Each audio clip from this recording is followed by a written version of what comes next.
ஸ்ரீமன்னாராயணா நாராயணா ஸ்ரீமன்னாராயணா நாராயண பட்டதிரி உருகும் பரமனா நலம் தரும் நாராயணீயம் அருள் வழங்குமே தினம் நம்மை காக்குமே.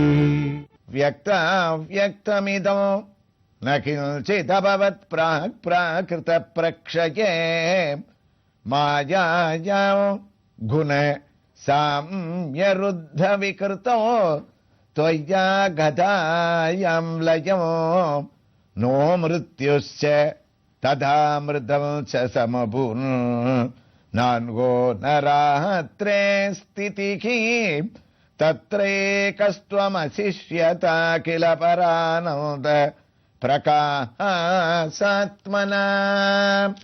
நாராயணியத்தினுடைய 5ஆம் தசகத்தினுடைய முதல் ஸ்லோகத்துல நாராயண பட்டத்திரி கம்பீரமாக பகவானுடைய சிருஷ்டி கிரமங்கள் எவ்வாறு நடைபெறதுன்னு சொல்ல ஆரம்பிச்சார்னு அந்த ஸ்லோகத்தை நாம சிரவணம் பண்ணிட்டு இருக்கோம்.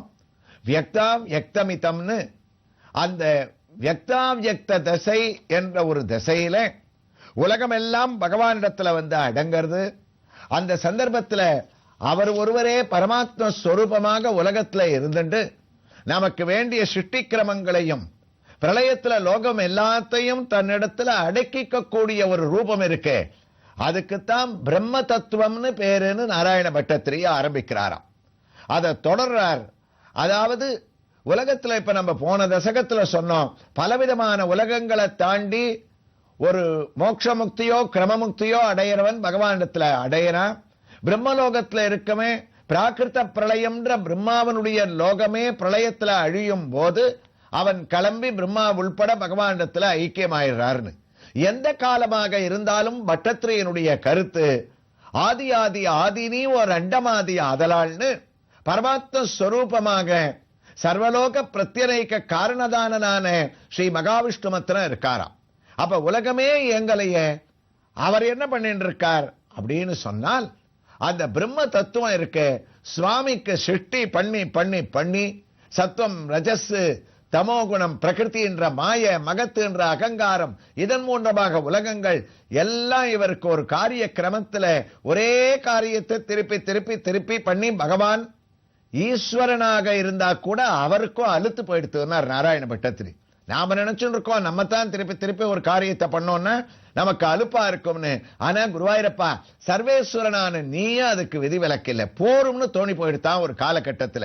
நாம படைச்சு என்ன பண்ண போறோம், கொஞ்ச நாள் நாம் ஓய்வு எடுத்துக்கலாம், படைப்பு தொழிலை நிறுத்திக்கலாம் அப்படின்னு பகவானான நீயே நினைச்ச. குருவாயூரப்பன் ஆமாம்னு தலையசைக்கிறார். அப்ப என்ன ஆச்சு, இதுவரைக்கும் பூமாதேவியனிடத்துல உன்னுடைய முகத்தை காட்டி உன்னுடைய 2 லீலா விபூதி நித்திய விபூதின்னு இருக்கக்கூடிய 2 விதமான காரியங்கள்ல பிரகிருதியான பூமியை சிருஷ்டிக்கிறதுன்ற விளையாட்டை நீ நிறுத்திட்ட. அதாவது அந்த பிரகிருதி பூமாதேவி இருக்காளே அவ பக்கமா பார்த்திருந்தவனுடைய முகத்தை சட்டுன்னு திருப்பி மோக்ஷலட்சுமி பக்கம் நீ திரும்பிட்ட. அப்படி திரும்பும் போது என்ன ஆறுது, உலகத்தினுடைய இயக்கமே சிருஷ்டி கிரமங்களே நின்று போயிடுறது. அந்த மோக்ஷலட்சுமியின் இடத்துல நீ திரும்பி அந்த அனந்த சைனனுக்கு கீழே ஒரு நித்திரைய, அதாவது ஒரு தூக்கத்தை நீ அப்படியே பரிகிரகிக்க ஆரம்பிக்கிற, தூக்கத்தை நீ கொள்ள ஆரம்பிக்கிற. அந்த தூக்கத்துக்கு என்ன பேருன்னா யோக நித்திரைன்னு பேராம்.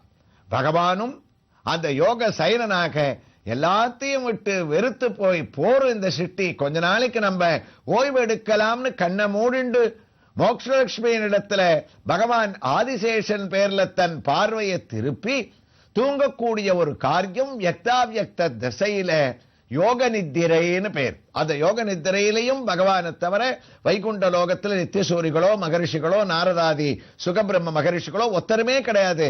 அவர் ஒத்தர் தான். அந்த யோக நித்திரை உத்தமமான நித்திரையா. அந்த யோக நித்திரையில நீ ஓய்வெடுக்கிறேன்னு சொல்ல வரவர் இதை தொடர்றார்.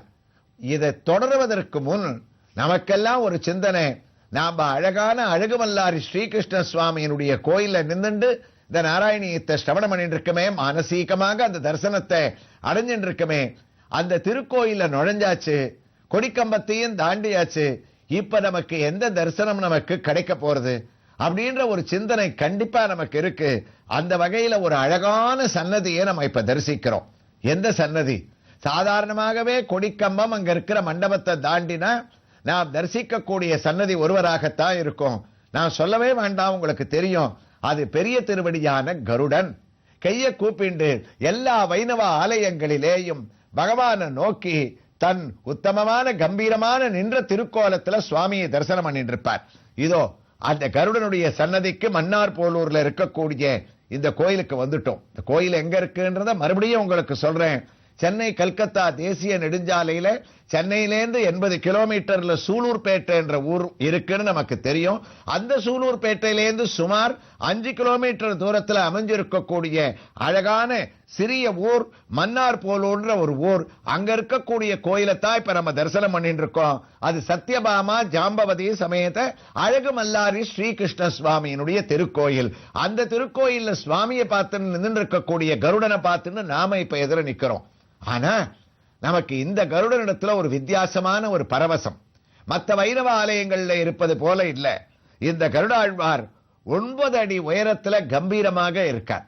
அதாவது சில்பசாஸ்திரத்தினுடைய தத்துவம் என்னன்னா, ஒரு பெருமாள் கோயில்ல பெருமாள் எந்த உயரத்துல இருக்காரோ அவரை நோக்கிண்டு இருக்கக்கூடிய கருடன் ஒரு 1/2 அடி இல்ல 1 அடி பெருமாளை விட உயரம் குறைவாகத்தான் இருக்கணும்.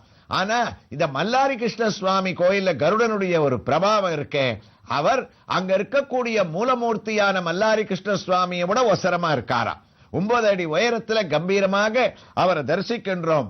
அந்த நாகாபரணங்களை சாத்திண்டு உயர்ந்த திருவடி தரிசனத்தை அவர் நமக்கு அளிச்சுண்டு தன்னுடைய பாதங்களை அகன்ற ஒரு ரூபத்தோட வச்சுண்டு அகன்ற பாதங்களோட இருக்கக்கூடிய இவர் இந்த க்ஷேத்திரத்துல வியாழக்கிழமைகள்ல யார் வந்து இவர்களை தரிசிக்கிறாரோ இந்த கருடன் அவர்களுடைய பயம் திருஷ்டி தோஷம் எல்லாத்தையும் போக்கி மனசுக்கு தைரியத்தை அளிக்கக்கூடியவராக இருக்காராம். அப்ப நமக்கு ஒரு சந்தேகம் வரும், பகவானுடைய உயரத்தை விட இவர் இவ்வளவு உயரத்தோட இருக்காரு, அது ஏன் காரணம்? கருடனுக்கு ஏற்பட்ட ஒரு ஆனந்தம். அதனால தான் இந்த கருடனுடைய திருமுகத்தை இங்க வந்து நேர நோக்கினோம்னா ஆனந்த பாஷ்பத்தால ஒரு உணர்ச்சி வசப்பட்டு அவருடைய கண்கள்லேருந்து கண்ணீர் பெருகக்கூடிய ஒரு தரிசனத்தை தான் நாம இங்க அடையிறோம். அது ஏன் அவருக்கு அந்த கண்ணீரான வருதுன்னு கேட்கும் போது அதற்கு இந்த புராதனமான ஒரு கதையே இந்த கோயில்ல இருக்கக்கூடியவா சொல்றா. அதாவது கருடனுடைய கர்வம் நாம பகவானுக்கு கொடியா இருக்கோம், அது மாத்திரம் இல்ல அவருக்கு வாகனமாக இருக்கோம்னு சுவாமிக்கு கருடனுக்கு ஒரு கர்வமே வந்துதான்.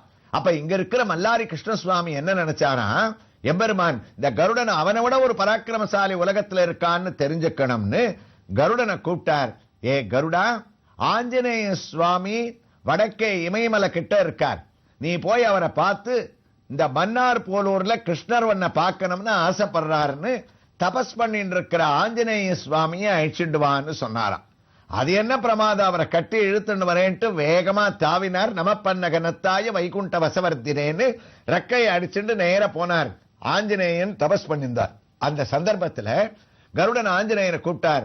ஆஞ்சநேயன் கேட்டார், உங்க ஊர்ல மன்னார் போலூர்ல இருக்கிற பெருமாள் யாருன்னு. மல்லாரி கிருஷ்ண சுவாமின்னாரா.